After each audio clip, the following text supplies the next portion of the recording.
5 mondes.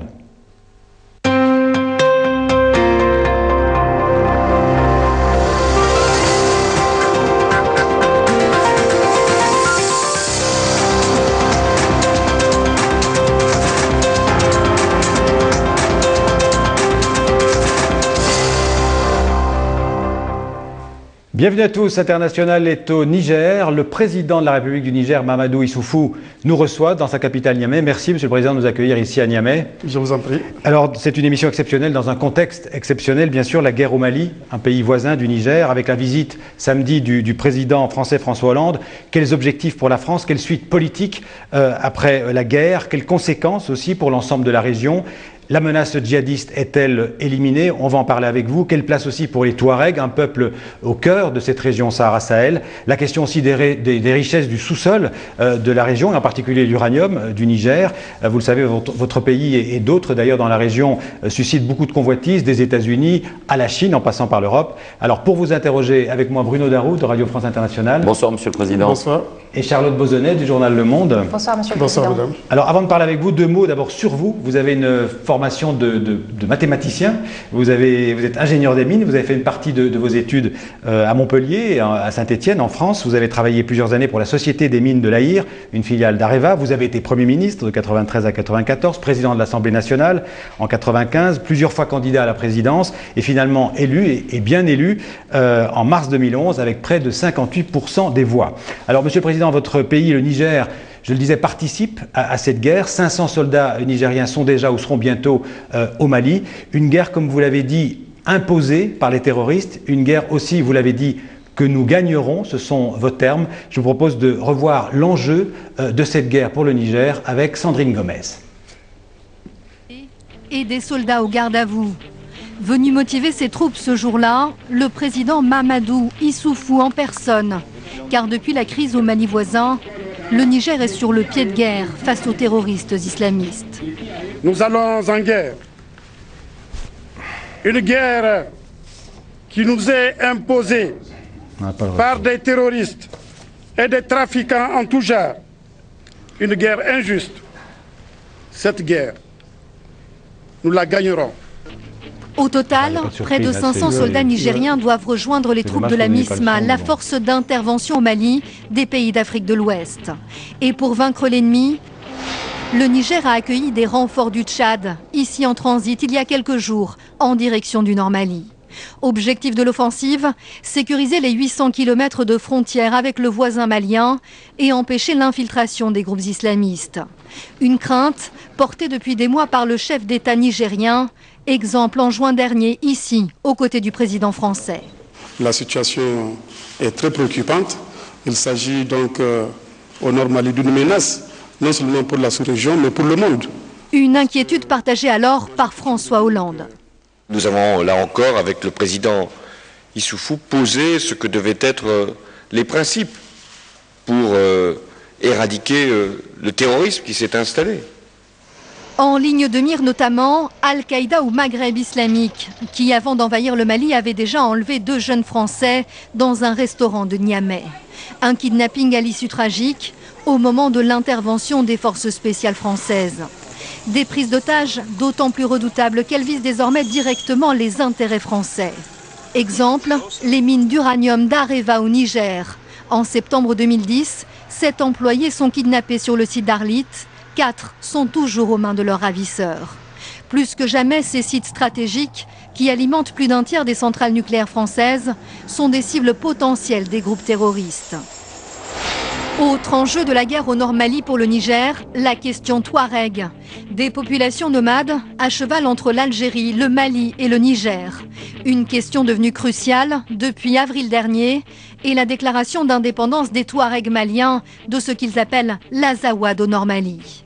Pour éviter un tel scénario, depuis de nombreuses années, le Niger s'efforce d'intégrer les Touaregs dans l'administration, l'armée et même dans le gouvernement. Exemple de cette mixité réussie, Brigui Rafini, le Premier ministre touareg originaire d'Agadez. Peut-être l'exemple à suivre au Mali. Si on ne trouve pas une solution politique à un problème politique, un problème de fond, il n'y aura pas de paix. Cette intégration politique des Touaregs sera l'un des enjeux de la reconstruction du Mali après le retrait des troupes françaises. Alors, Monsieur le Président, avant de parler de la question de l'intégration éventuelle des Touaregs au Mali, d'abord une question sur l'intervention française. Vous aviez alerté à plusieurs reprises l'opinion internationale en 2012. Il y avait urgence, aviez-vous dit, donc cette intervention française, elle était à la fois nécessaire et légitime? Absolument. L'intervention française est nécessaire et légitime. La France ne serait pas intervenue après l'offensive que les djihadistes ont entreprise sur Konna. Aujourd'hui, les djihadistes seraient à Bamako. Ça veut dire quoi? Ça veut dire que l'État malien aujourd'hui serait devenu un État terroriste et menaçant les États et les pays voisins. Dont le vôtre, dont le Niger. Donc je pense que la position de la France, son intervention est légitime. C'est une intervention courageuse. Et je ne pense pas qu'il faille d'ailleurs, parce que j'entends souvent certains réagir en disant que c'est la France-Afrique, c'est le retour de la France-Afrique. Je n'ai pas la même analyse, je n'ai pas la même vision des choses, dans la mesure où si la France-Afrique veut dire l'existence de ces réseaux d'Africains, de Français, et qui ont leur intérêt propre, souvent aux dépens des intérêts des peuples africains et des peuples français. On n'est pas dans cette figure. Si c'est cela que ça veut dire, alors cette intervention, ce n'est pas la France-Afrique. Et d'ailleurs, avec le président Hollande, quand on s'est vu récemment, on avait évoqué cette question-là et on avait convenu qu'il fallait travailler dans l'intérêt des peuples, qu'il fallait avoir des relations stratégiques entre l'Afrique et la France dans l'intérêt des peuples et non pas de l'intérêt des réseaux. Oui, là vous parlez déjà de l'avenir. Alors on va en parler dans quelques instants. Bruno Darroux. Alors justement, Monsieur le Président François Hollande était ce samedi au Mali, il s'est rendu à Tombouctou puis à Bamako. Il a indiqué que l'armée française n'avait pas vocation à rester, mais qu'en même temps la tâche n'était pas terminée. Les villes ont été reprises, Tombouctou, Kidal notamment. Il va y avoir une deuxième phase. L'armée française, a-t-il dit, va rester encore quelques semaines et puis il va passer le relais aux Africains. Alors, les Africains, c'est pour quand? Quel calendrier précisément? Et dans ce cadre-là, quel rôle votre pays, le Niger, compte-t-il jouer? Effectivement, vous avez raison de le souligner. Je ne pense pas que l'intervention française soit terminée avec la libération des principales villes du nord du Mali. C'est vrai, Tombouctou est libéré, Gao est libéré. Les Français sont actuellement à Kidal. Il reste encore à remonter plus au nord, vers Tessalit. Mais même avec ça, le problème n'est pas réglé. Parce qu'il faut bien voir que l'objectif de cette guerre, ce n'est pas seulement de libérer le Nord-Mali. En tout cas, c'est la vision du Niger.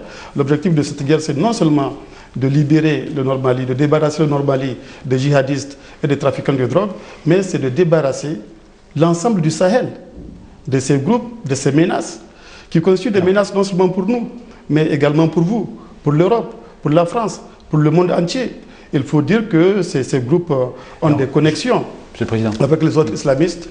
Justement, on va parler de cette importance, enfin de la question des djihadistes qui est très importante pour la région. Mais d'abord sur le plan strictement militaire, une fois que la France se sera retirée dans quelques semaines, voire quelques mois, est-ce que cette fameuse force africaine, la MISMA, sera prête à prendre le relais? Est-ce que vous avez confiance dans cette force? Est-ce qu'il ne faudrait pas aussi rapidement mettre en place un encadrement par l'ONU? J'ai confiance en cette force, la MISMA. Et d'ailleurs, si je dois prendre un exemple sur le cas du Niger, où notre contingent était prêt depuis longtemps, et ce contingent est actuellement présent à Gao. C'est un contingent de 680. 680, donc plus qu'on avait annoncé, on avait annoncé 500. Cela a été annoncé.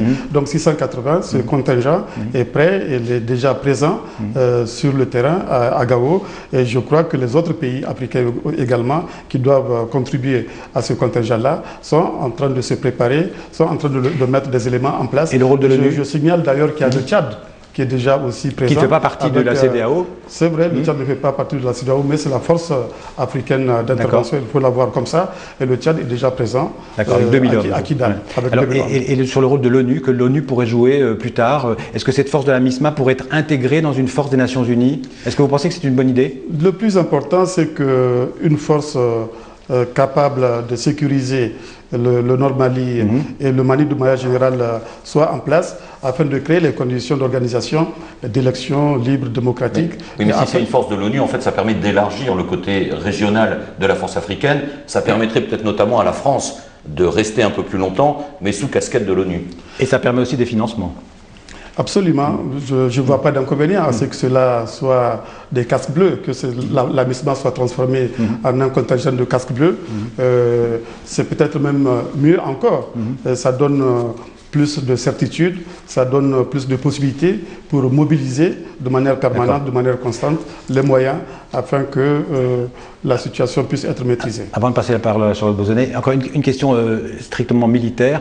On a parlé du fait que le Niger pourrait accueillir des drones américains sur son sol. Est-ce que c'est une information est-ce que c'est déjà le cas ou est-ce que vous confirmez que ça pourrait l'être dans un proche avenir? Écoutez, je pense que tout ce qui peut permettre d'assainir la situation, tout ce qui peut permettre de sécuriser le Sahel est à prendre. Donc, nous sommes en discussion avec beaucoup de pays, avec la France, avec les États-Unis. Et pour oui, mais excusez-moi, les États-Unis, c'est pas n'importe quel pays. Il y a eu des informations de presse comme quoi il y avait un accord qui était conclu ou sur le point d'être conclu concernant des drones et peut-être même une base militaire. Est-ce que vous confirmez ou est-ce que vous dites que ces négociations sont en cours? Nous sommes en discussion avec tous les pays, comme je vous l'ai dit, parce que je suis très préoccupé par la situation sécuritaire de mon pays. Je suis très préoccupé par la situation sécuritaire du Sahel. Donc nous ferons tout pour que nos pays restent en paix et en sécurité. Y compris éventuellement des drones américains. On a bien compris. Charlotte Bauzonnet. Monsieur le Président, sur la question des drones américains, est-ce que vous n'avez pas peur que justement le fait d'installer une base sur votre territoire fasse du Niger une cible pour des groupes armés islamistes extérieurs? Mais vous voyez que déjà le Mali a été occupé, tous nos pays sont des cibles. N'oubliez pas que nous avons sur notre flanc sud, au Nigeria, la présence de Boko Haram. Le Niger partage avec le Nigeria une frontière de près de 1500 km et c'est les mêmes populations de part et d'autre de la frontière. Donc le Niger, comme tous les autres pays de l'Afrique de l'Ouest, sont des cibles potentielles des terroristes. Alors, sur le plan je dirais, des intentions de ceux qui sont intervenus donc, au Nord Mali, les Touaregs du MNLA et puis les djihadistes de tous ces mouvements, que ce soit en Sardine ou au Mudjao, vous répétez qu'il n'y a pas, que l'indépendance du Nord Mali, ce n'est pas une question à l'ordre du jour. C'est-à-dire que l'unité du Mali, pour vous, président d'un pays voisin du Mali, l'unité de ce pays, c'est quelque chose qui n'est pas négociable. C'est évident. Regardez la carte de l'Afrique. Quand vous regardez cette carte de l'Afrique, elle ressemble à un miroir brisé. Il y a tellement de frontières artificiellement mises en place que je pense qu'il ne faut pas encore en rajouter. Il ne faut pas encore mettre d'autres frontières à l'intérieur des frontières actuelles. Si jamais on doit sortir des frontières héritées de la colonisation, je pense qu'il faut en sortir par le haut, par l'intégration. Déjà, les États africains actuels ne sont pas viables, alors les diviser, les saucissonner, les balkaniser, ça sera encore mettre en place des États encore moins fiables que les États actuels. Donc, je pense qu'il faut, en ce qui concerne le Nord Mali, éviter la division du Nord Mali. Et c'est d'ailleurs un des objectifs de la libération du Nord Mali. Si c'est pour restaurer l'intégrité du territoire du Mali. Si ce n'est pas l'indépendance, ça pourrait être quoi? Ça pourrait être une autonomie renforcée à l'intérieur du Mali unitaire? Ça pourrait être une indépendance de telle ou telle province? Comment vous voyez? D'abord, le plus important, je pense que dans tous nos pays, c'est de promouvoir la démocratie, de promouvoir les valeurs démocratiques, de permettre au peuple de s'exprimer. Quelle que soit leur ethnie, quelle que soit leur communauté, il faut que les gens s'expriment. Ça, c'est le premier point. Le deuxième point, il y a une autre façon d'associer les populations à la base, d'associer, de créer les conditions pour que les populations prennent en main leur destin au niveau local, c'est la décentralisation. C'est ce que nous avons mis en œuvre au Niger.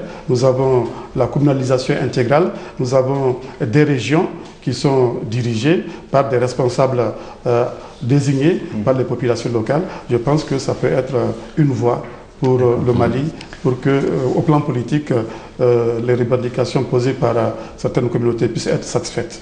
Alors, sur cette question-là, sur les Touaregs, peut-être. Je voudrais revenir un peu sur la situation au nord du Mali. Clairement, vous considérez que ce qui se passe au nord du Mali, ça a un impact direct sur la sécurité de votre pays. C'est pour ça que vous avez déployé des troupes le long de votre frontière avec le Mali? Absolument. J'ai toujours considéré que la situation, les menaces qui existent au Mali constituent un problème de sécurité intérieure pour le Niger. Et c'est pour cela que le Niger s'est préparé très tôt. Et c'est pour cela que j'ai eu à plusieurs reprises à sonner l'alarme pour que, assez rapidement, on puisse sortir de la situation dans laquelle se trouve le Mali. Alors, vous avez peur que les islamistes qui ont quitté actuellement les villes dans le nord du Mali, qui se sont réfugiés dans des montagnes plus au nord, au Mali, mais vous avez peur que certains d'entre eux veuillent s'infiltrer dans votre pays? C'est des choses qu'il faut prévoir. Vous savez, gouverner, c'est anticiper, il faut tout prévoir. Nous avons prévu ça et nous avons pris les dispositions au Niger en conséquence, en tenant compte de la possibilité pour les djihadistes de refluer sur le Niger. Mais pour l'instant, ils ne viennent pas vers le Niger, ils sont en train d'aller vers l'Adra des Ifogas, donc vers le nord, à la frontière entre le Mali et l'Algérie. Mais je voudrais revenir sur les Touaregs. Oui, j'allais y revenir. Vous dites, bon, il y a une revendication posée par les Touaregs au Mali. Alors, ce qui est important, c'est de noter que les Touaregs ne sont pas toujours représentés par ceux qui prétendent les représenter. Vous parlez du MNLA? Je parle du MNLA. Le MNLA n'est pas représentatif du peuple Touareg. Mais malgré tout, alors qui serait, à vos yeux, légitime autour de la table si des négociations doivent avoir lieu entre le pouvoir à Bamako, entre le pouvoir actuel et, disons, les représentants des Touaregs du Nord? Si ce n'est pas le MNLA, qui ça peut être? Mais les représentants des Touaregs du Nord, déjà, le Mali était un État démocratique. Il y a des élections qui étaient organisées au Mali. Les Touaregs, comme les autres communautés, s'exprimaient à travers ces élections. C'est à l'époque, avant le coup d'État, avant ces événements, il y avait des députés Touaregs à l'Assemblée nationale du Mali, désignés par les communautés du Nord Mali. Avant le coup d'État de mars 2012. Avant le coup d'État du 22 mars 2012. Donc c'est pour cela que moi je mets l'accent sur la nécessité de restaurer la démocratie au Mali, de donner la parole au peuple, que ce peuple soit Touareg, Soraï, Bambara. Il faut que le peuple s'exprime. Et il y a des leaders aussi des différentes communautés au Nord Mali, que ces communautés soient Songhai, soit Touareg, soit Arabes ou Peul. Vous qui avez réussi à intégrer, on l'a vu dans le sujet tout à l'heure, qui avez réussi à mieux intégrer en tout cas les Touaregs dans le pouvoir au Niger, c'est un peu le conseil que vous donnez au Mali. C'est un peu le conseil que je donne. Au Niger, ça s'est passé naturellement. On a mis en place un système démocratique, un système d'élection à travers lequel les peuples s'expriment. Et une fois que les élections sont faites, toutes les forces, toutes les communautés, toutes les classes, toutes les couches sont associées à la gestion du pays. Monsieur le Président, vous expliquez bien qu'il y avait une démocratie mise en œuvre au nord du Mali avec une capacité de représentation pour la communauté touareg. Qu'est-ce que le Mali n'a pas fait, que vous avez fait et qui a fait en sorte que votre pays reste en dehors pour l'instant de ce type de rébellion? Alors il faut regarder un peu d'où vient le problème actuel du Mali. N'oublions pas qu'au début des années 90, il y a eu le GSPC en Algérie. L'Algérie a lutté contre le GSPC, l'Algérie a vaincu le GSPC, mais il y a eu des débris du GSPC qui sont venus se réfugier. Il faut expliquer que c'est dans les années 90. Dans les années 90, à la frontière algéro-malienne. Ils sont descendus en fait malheureusement, du sud de ils sont descendus vers le sud. Malheureusement, ces débris du GSPC qui s'est mué en AQMI, Al-Qaïda pour le Maghreb islamique, n'a pas été combattu à temps. Il y a eu, comme vous le savez, un état-major commun qui a été mis en place au niveau des 4 pays dits du champ, la Mauritanie, le Mali, l'Algérie et le Niger. Pas très efficace. Mais malheureusement, ce comité d'état-major n'a pas fonctionné et n'a pas pu nous permettre d'étouffer à temps cette menace. Et à cela, donc vous demandez à l'Algérie de jouer un rôle plus important. Et à cela est venue s'ajouter la crise libyenne. Parce qu'on perd de vue cela. Cette crise libyenne a malheureusement amplifié les menaces qui existaient déjà dans cette zone du Sahel, avec l'arrivée de fractions armées, issues des débris là encore. Oui, il faut expliquer que Kadhafi utilisait des Touaregs comme mercenaires en fait. Kadhafi utilisait les Touaregs comme mercenaires. Il y avait beaucoup de Touaregs qui ont quitté le Mali et qui sont restés à Libye pendant 30 ans dans l'armée libyenne. Et ce sont ces Touaregs-là qui sont revenus pour faire la rébellion au Nord Mali. Dans le Mali du futur, est-ce que les Touaregs du MNLA et même certains islamistes qui se sont dissociés des plus radicaux ont leur place à la table des négociations? Écoutez, tout le monde, tous les Maliens ont leur place à la table des négociations. Mais seulement, il faut préciser que, parce qu'on entend souvent que le MNLA représente la communauté Touareg au Nord Mali, le MNLA ne représente pas la communauté Touareg. La communauté Touareg est immense. Les Touaregs ne sont pas constitués que des Ifogas, il y a des Oulmenden et d'autres communautés Touareg, et le MNLA ne les représente pas. Le MNLA est très fortement minoritaire au Nord Mali, et donc c'est tous les Maliens, le moment venu, qu'il va falloir rassembler autour d'une table, qui vont discuter ensemble et qui vont voir comment mettre en place leur avenir. On a eu l'impression que les Français poussaient à une négociation assez rapide entre le MNLA et le pouvoir central à Bamako. C'est peut-être une erreur d'appréciation vue de Paris?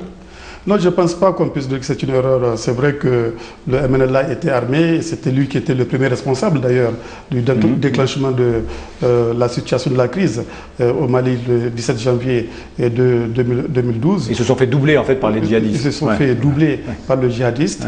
Il est clair qu'on ne peut pas ne pas tenir compte du MNLA, mais le MNLA n'est pas représentatif de la communauté Touareg. Mais justement, certains de vos proches, dans votre entourage, paraît-il, estiment que les responsables français, il y a eu des responsables français qui ont parlé du MNLA comme étant des amis. Vous trouvez que ça va trop loin que la France dise ça du MNLA? Il me semble que le MNLA est une des causes de la crise au Nord Mali. C'est le MNLA, je le répète, qui a déclenché une rébellion injustifiée le 17 janvier 2012, rébellion animée par des éléments venus de Libye, des éléments qui étaient absents du Mali pour certains depuis 20 ans, depuis 30 ans. Imaginez, en France, vous avez le Front Corse. Imaginez que les Corses aillent en Italie, soient intégrés de l'armée italienne pendant 30 ans, et après ils reviennent porter la guerre à la France. Les prendrez-vous pour des Français ou bien pour des Italiens? Donc vous dites que Paris fait une erreur d'appréciation en choisissant le MNLA comme interlocuteur et en les laissant d'ailleurs actuellement encore avec leurs armes à Kidal. L'armée française est entrée à Kidal sans l'armée malienne et en ne désarmant pas le MNLA, ça fait déjà 4 jours. Vous dites que tout ça c'est une erreur de la part de Paris?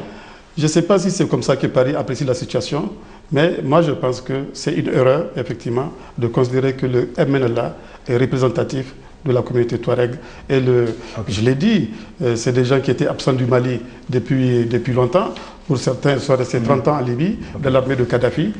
Ce n'est pas des Maliens pour certains d'entre eux. Les Maliens ont d'autres représentants, et c'est avec ces représentants-là qu'il faut... Alors en même temps, juste pour terminer sur le MNLA, après, vous pensez qu'il faut désarmer le MNLA? Absolument. Absolument. Je pense que le MNLA doit être désarmé. Du reste, ça serait contradictoire de ne pas désarmer le MNLA par rapport à l'objectif qu'on s'est fixé de restauration de l'intégrité du Mali. Alors, le MNLA revendique la séparation. Si on le laisse armé, ça veut dire qu'en fin de compte, on va dans le sens de ces revendications. Il faut désarmer le MNLA et même en cas de négociation, on ne peut pas négocier avec un groupe armé. S'il désarme, on peut éventuellement leur donner une place autour de la table de négociation. En même temps, on sait bien qu'une fois que les djihadistes, comme c'est le cas aujourd'hui, ont été chassés du Nord Mali, on aura besoin des Touaregs pour assurer la sécurité du territoire. Nul mieux qu'eux ne connaît cette région, ils la connaissent par cœur. Donc l'aspect sécuritaire, l'utilisation des Touaregs, entre guillemets, pour sécuriser la région, c'est très important. Donc il faudra bien sûr les intégrer. Encore une fois, ne réduisez pas les Touaregs au MNLA. D'accord. C'est ça le message que vous voulez faire passer quand même. Ne réduisez pas les Touaregs au MNLA. Les Touaregs ne sont pas tous au MNLA, loin s'en faut. Le MNLA est minoritaire parmi les Touaregs. Je vous ai dit, les Touaregs sont partout dans le Nord Mali. Ils ne sont pas seulement qu'à Kidal. Ils sont un peu partout dans le Nord Mali. Charles Bauzonnet. Oui, pour terminer, Monsieur le Président, sur cette question, vous êtes intervenu au Mali contre les groupes djihadistes. Aujourd'hui, la question revient justement sur la problématique Touareg. Est-ce que ça, c'est susceptible de déstabiliser votre pays à nouveau? Je ne pense pas que cela puisse déstabiliser notre pays. En tout cas, la question Touareg, comme vous le dites. Ici, au Niger, nous avons une homogénéisation des communautés. Il n'y a pas de marginalisation de quelle communauté que ce soit. On a mis en œuvre, comme je l'ai dit, au plan politique, la décentralisation. Aujourd'hui, les régions Touareg sont des régions qui sont dirigées par des responsables locaux élus par les populations. Et puis, au plan économique et social, il n'y a pas de développement économique et social inégal entre les différentes régions du Niger. Au Niger, nous avons 8 régions. Si vous prenez une région comme celle d'Agadez, au plan de l'indice du développement social, la région d'Agadez vient en deuxième position après la capitale Niamey, qui est une région. Vous voyez? Donc, il n'y a pas de disparité. Il n'y a pas de marginalisation de telle ou telle communauté au Niger. Alors, on sait que les tensions sont très fortes au Mali, peut-être beaucoup moins au Niger, mais en tout cas au Mali, entre les Touaregs et les autres populations. Il y a déjà eu certains actes de vengeance. On a parlé même d'exécutions au sommet. On a parlé ces dernières heures d'une vingtaine d'exécutions par l'armée malienne de populations du Nord, probablement des Touaregs. Est-ce que c'est un risque, ces vengeances, ces actes de vengeance pour l'avenir du Mali? Bien sûr, il faut éviter les règlements de compte. Il faut éviter les vengeances. C'est vrai qu'au début de la crise, il y a eu un massacre de militaires maliens à Aguelhok. Une centaine de militaires maliens ont été sommairement exécutés, pour certains égorgés. Mais je ne pense pas que l'armée malienne puisse copier ce comportement que les djihadistes ont eu au début de la crise. Et du reste, les autorités maliennes sont en train de sensibiliser, je crois, les soldats, les populations, afin qu'il n'y ait pas de règlement de compte. Alors, les djihadistes, en tout cas, se revendiquent de l'islam. Ils mettent en avant un islamisme radical, une application très stricte de la charia. C'est une façade idéologique, d'après vous, qui n'est pas, en fait, l'islam pratiqué au Sahel traditionnellement? Nous considérons que ces djihadistes ne sont pas des musulmans. Ce n'est pas des musulmans, c'est des trafiquants de drogue. Pour la plupart, c'est des repris de justice. C'est des gens qui font le trafic de drogue, de cocaïne, le trafic des armes, etc. L'islam, par définition, est une religion de juste milieu. L'islam prêche la modération. L'islam n'est pas pour l'extrémisme. Et donc, ce qu'ils sont en train de faire, ce n'est pas de l'islam. Et c'est pour cela que nous disons, ici au Niger, aller faire la guerre contre ces gens-là, ce n'est pas faire la guerre contre l'islam. C'est faire la guerre contre des terroristes, des extrémistes et des trafiquants. Et des terroristes, des trafiquants qui, donc, si on vous comprend bien, Monsieur le Président, sont en train de dévoyer l'islam, de l'instrumentaliser. Absolument, ils sont en train de dévoyer l'islam, de l'instrumentaliser, de salir notre religion, de donner une mauvaise image de l'islam. C'est très important, ça. L'islam, c'est pas cela. L'islam, c'est pas aller violer des femmes. L'islam, c'est pas persécuter les gens, c'est pas couper des mains. C'est pas ça l'islam. L'islam, c'est autre chose. De ce point de vue, vous estimez que la visite du président français à Tombouctou, là où ces islamistes ont appliqué donc la charia de manière très sévère, c'était important qu'il y ait le président français pour montrer que un pays comme la France voulait aussi donner une autre image de l'islam? Absolument, c'était important. Je pense que la visite du président Hollande vient au bon moment. Et je voudrais au passage d'ailleurs saluer le courage avec lequel il a essayé de nous aider afin de sortir de la crise dans laquelle se trouve le Mali. Je l'ai dit à plusieurs reprises. Si la France n'était pas intervenue, je l'ai dit tout à l'heure, aujourd'hui les djihadistes seraient à Bamako. Et il faut le souligner encore une nouvelle fois, jamais intervention en Afrique, intervention étrangère en Afrique n'a été aussi populaire que celle de la France au Mali. Malgré tout, encore un mot sur l'islam dans vos pays, dans le Sahel d'une manière générale et au Niger en particulier. Est-ce que malgré tout, Monsieur le Président, l'islam, une certaine forme d'islam radical n'est pas quand même en train de progresser dans votre pays? Ce n'est pas du tout un danger pour vous? C'est un danger. Il faut être très très vigilant. Et c'est pour cela que nous mettons l'accent sur l'autre aspect de la lutte contre le terrorisme, l'aspect développement. Il y a cette liaison sécurité-développement qu'il ne faut jamais perdre de vue. Certes, la solution immédiate, à court terme, est militaire et sécuritaire, mais à long terme, la solution, c'est le développement économique et social de toutes ces zones-là, de tout le Sahel. On peut même expliquer à rebours ce qui s'est passé ou ce qui se passe au Sahel depuis des années par une question de sous-développement, de pauvreté et parfois aussi de mauvaise gouvernance? Absolument, c'est sur le terreau de la pauvreté que se développent tous les extrémismes.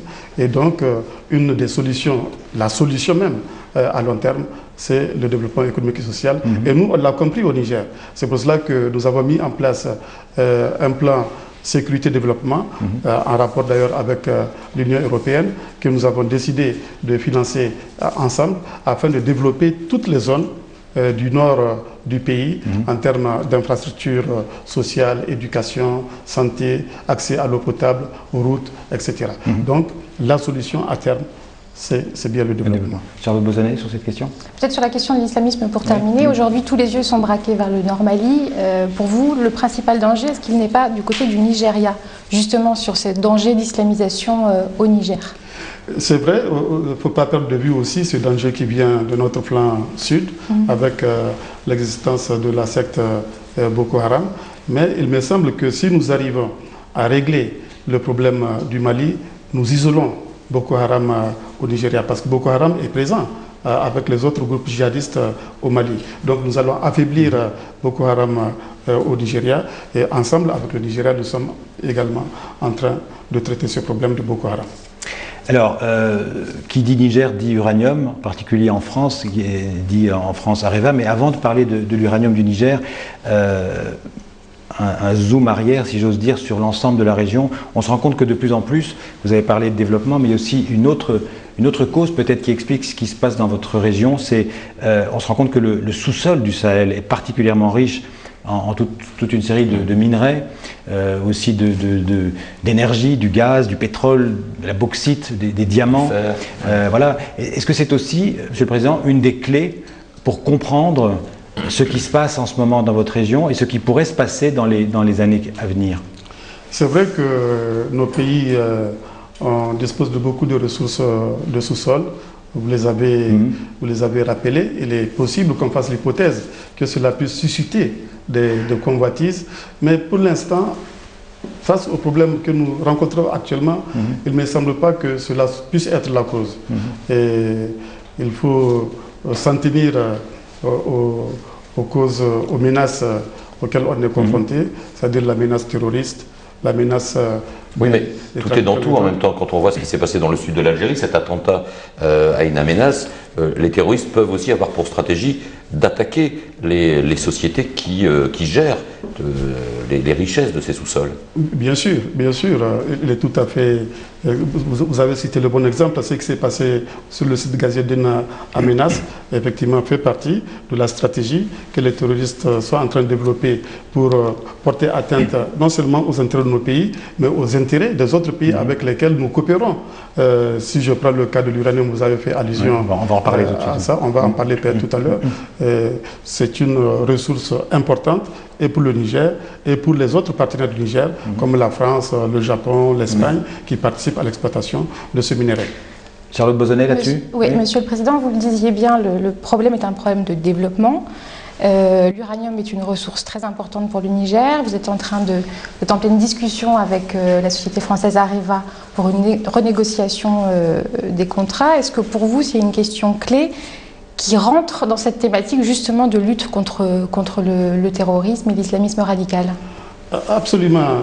Je pense que l'uranium est une ressource très très importante pour le Niger, mais malheureusement c'est une ressource qui ne rapporte pas au Niger ce que le Niger est en droit d'attendre de l'exploitation de ce minerai. Je peux vous donner un chiffre. Comment vous expliquez cet état de fait? Je peux vous donner un chiffre.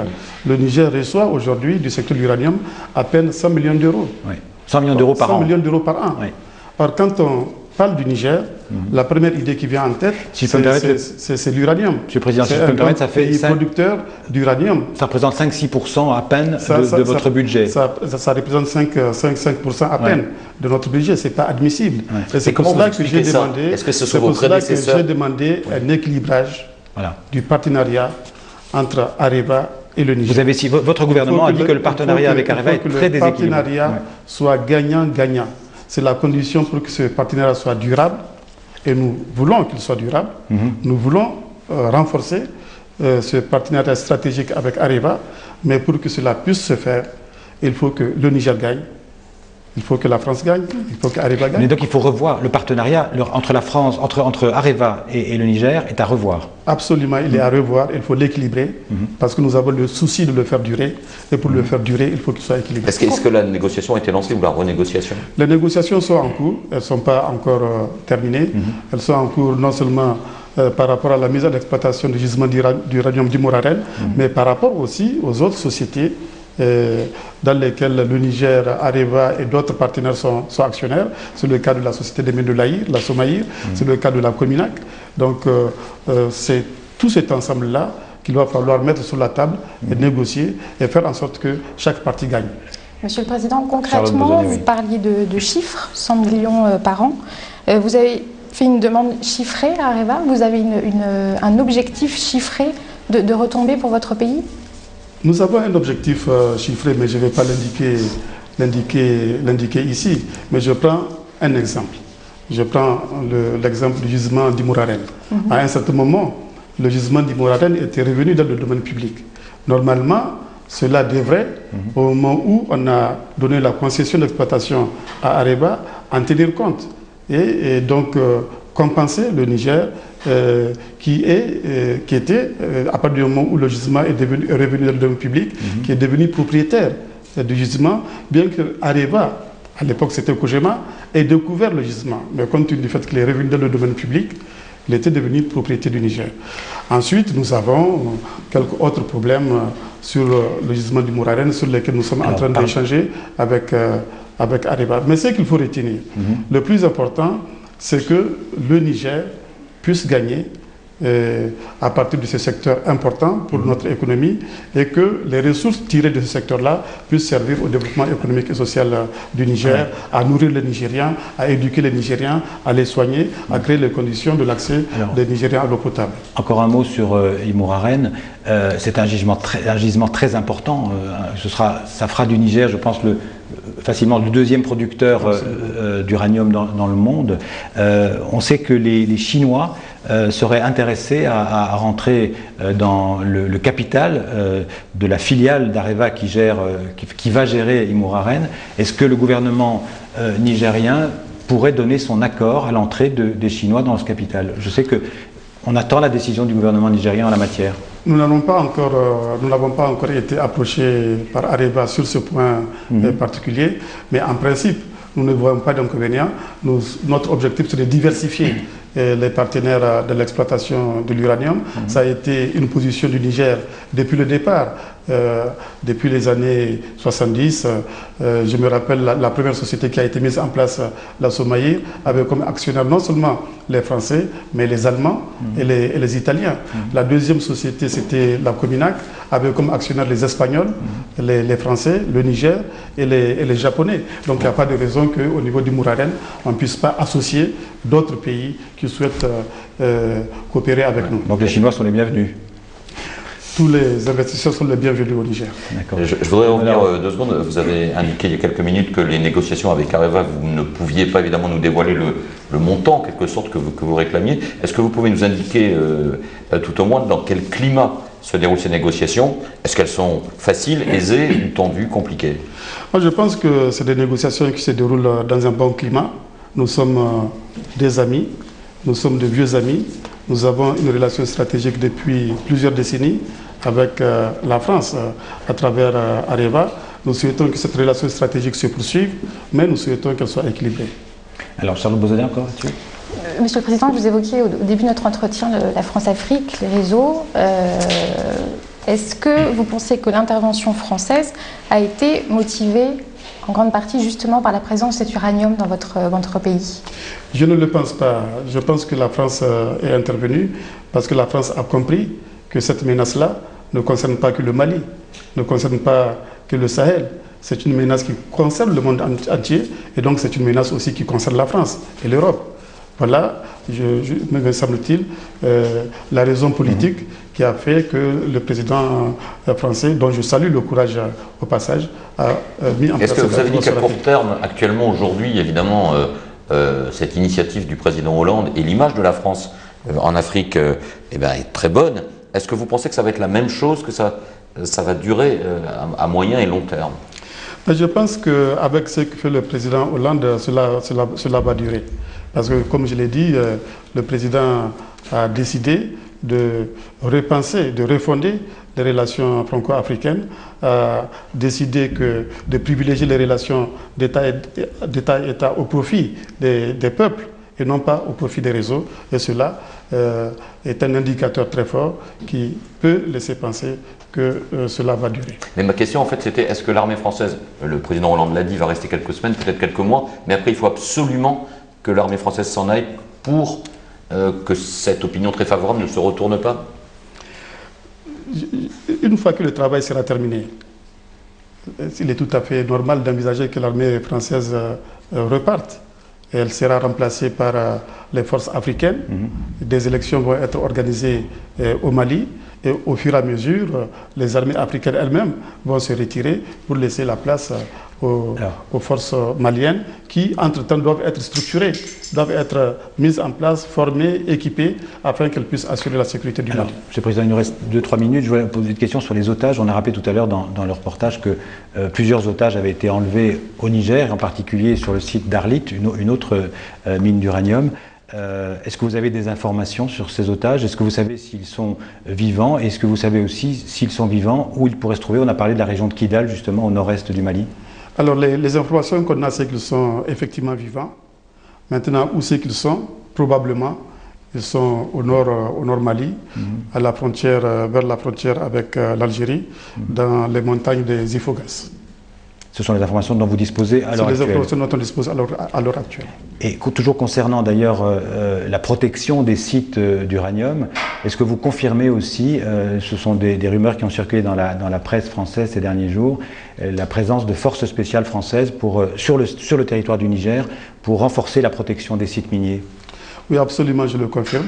Nous avons décidé, surtout au regard de ce qui s'est passé en Algérie, avec l'attaque du site gazier d'Amenas, nous avons décidé de ne pas prendre de risques et de renforcer donc la protection des sites miniers. Mais alors, les forces spéciales françaises, est-ce que vous savez combien sont présentes actuellement au Niger? Même si je le savais, je le dirais pas. Donc vous le savez, vous ne le direz pas. Voilà. Très bien. Charlotte, vous avez encore une question là-dessus? Écoutez, il me reste à vous remercier d'avoir participé à cette émission, d'avoir répondu très franchement à toutes nos questions, et puis surtout aussi à remercier tout le personnel de l'ORTN qui a mis tous les techniciens à notre disposition. Merci en tout cas de votre accueil ici à Niamey. Merci Monsieur le Président, merci à vous deux. Merci Monsieur le Président. Merci beaucoup. Merci Madame et Monsieur. Merci à tous d'avoir suivi. Et à dimanche prochain pour un nouveau numéro d'International. Au revoir, merci et bonne semaine à tous.